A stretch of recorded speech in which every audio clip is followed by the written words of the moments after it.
کی طرف ہماری فکریں اتنی زیادہ ہیں یا نہیں؟ تو سب سے بڑی دلیل یہی ہے کہ جیسے ابھی اس کتاب کے اندر پڑھ کے سنایا کہ 4 باتیں ایسی ہیں جس کو ہم نے کرنا ہے، اس میں سب سے افضل جو ہے وہ نماز ہے، اور نماز ایک ایسی چیز ہے جو کسی بھی حال میں معاف نہیں ہے۔ نماز ایک ایسی چیز ہے، باقی سب چیزوں کے اندر کوئی نہ کوئی حال کا ہونا لازم ہے۔ زکوٰۃ ہے، مال ہو تو زکوٰۃ ہے، نہیں ہے تو کوئی بات نہیں ہے۔ بھائی صحت ہے تو روزہ ہے، صحت نہیں ہے تو روزہ نہیں رکھنا، کوئی بات نہیں۔ حج ہے اسی طرح، مال اور صحت دونوں ہونی چاہیے، اگر ہے تو حج ہے، ورنہ حج نہیں ہے، فرض ہی نہیں ہوتا۔ لیکن نماز کسی بھی حال میں معاف نہیں۔ یہ ایک ایسا خطرناک معاملات ہیں جس کو ہم اور آپ سمجھ نہیں پا رہے، جس کے اوپر کوئی عذر نہیں چلے گا۔ زکوٰۃ میں چل سکتا ہے کہ حضرت میرے پیسے نہیں تھے، ایسا ہو گیا ویسا ہو گیا، کوئی نہ کوئی عذر پیش کر دیا جا سکتا ہے۔ حج کے حوالے سے بھی طبیعت خراب تھی اور یہ تھا اور وہ تھا، کچھ نہ کچھ عذر آپ اس کے اندر ڈال سکتے ہیں۔ لیکن نماز کے بارے میں یہ کہا جاتا ہے کہ کسی بھی حال میں وہ معاف نہیں۔ لیکن ہماری رغبت نماز کی طرف کس نوعیت کی ہے یہ ہم سب خود سمجھ سکتے ہیں۔ ہمارا دل نماز کے اندر کتنا کھنچتا ہے یہ ہم خود سمجھ سکتے ہیں۔ لیکن اس کے برعکس ہم دنیا کے معاملات لیتے ہیں تو دنیا کی طرف بڑا کھنچتا ہے۔ دنیا کی طرف اللہ معاف کرے صبح سے لے کر رات تک ہماری توجہات وہ خوب سے خوب تر کی طرح ہے۔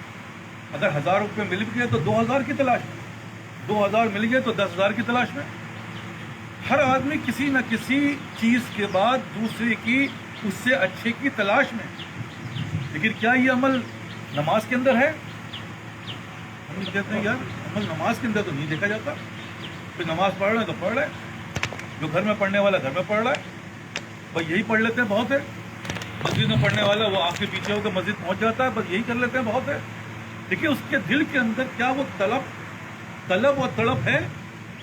ہم کہیں گے نہیں، ہم اپنے دلوں میں ٹٹولیں گے تو نہیں ہے۔ اللہ ماشاء اللہ جس کو اللہ نے فضل فرما دیا اس کو وہ نماز میں اگر 1 منٹ بھی اپنے وقت سے پیچھے چلے جاتے ہیں تو ان کی طبیعت کے اندر بڑا ہی پریشانی بڑھ جاتی ہے۔ اسی طرح جس طرح ہمارے جیب سے اگر 1000 روپے نکل جائے، 1000 تو بہت چیز ہے، 500 نکل جائے، ایون کہ 100 روپے بھی گر جائے تو کچھ دیر تک ہم ضرور سوچتے ہیں یار 100 روپے تھے کہاں گئے، 4 دفعہ ادھر ادھر جیب چیک کرو گے۔ لیکن ایک نماز کے اندر 1 منٹ بھی ضائع ہو جائے تو ہمیں کوئی فکر نہیں، 10 منٹ ضائع ہو جائے کوئی فکر نہیں۔ تو کہنے کا مقصد کہ ایسا کیوں ہوتا ہے؟ سوال یہ ہے کہ بات تو ہے لیکن ایسا کیوں ہے؟ کیونکہ ہمارا دل جو ہے وہ نماز کی طرف نہیں ہے، ہمارا دل تو دنیا میں ہے۔ اگر دنیا کے اندر اگر یہ چیزیں نہیں ہوتی تو میں مان لیتا، لیکن دنیا کے اندر میں نے عرض کیا نا 100 روپے کی بڑی اہمیت ہے، ہر جگہ جانے کی بڑی اہمیت ہے۔ اگر ہوٹل جانا ہے، شادی میں جانا ہے، فلاں جگہ جانا ہے تو پھر بھی اس کے اندر کوئی نہ کوئی ٹائم پیریڈ بنا ہوا ہے، بھائی اتنے بجے نکل جانا تاکہ اتنے بجے رش ہوگا، کتنے بجے پہنچ جائیں گے۔ لیکن ایک اللہ معاف کرے ہمارے دلوں میں اس نماز کی قدر نہیں، اور جن کے دل میں اگر نماز کی قدر آ بھی گئی چلیے لیکن وہ اس سے آگے کا سوچ ہی نہیں پڑ رہی۔ کیا یہاں کہانی ختم ہو گئی؟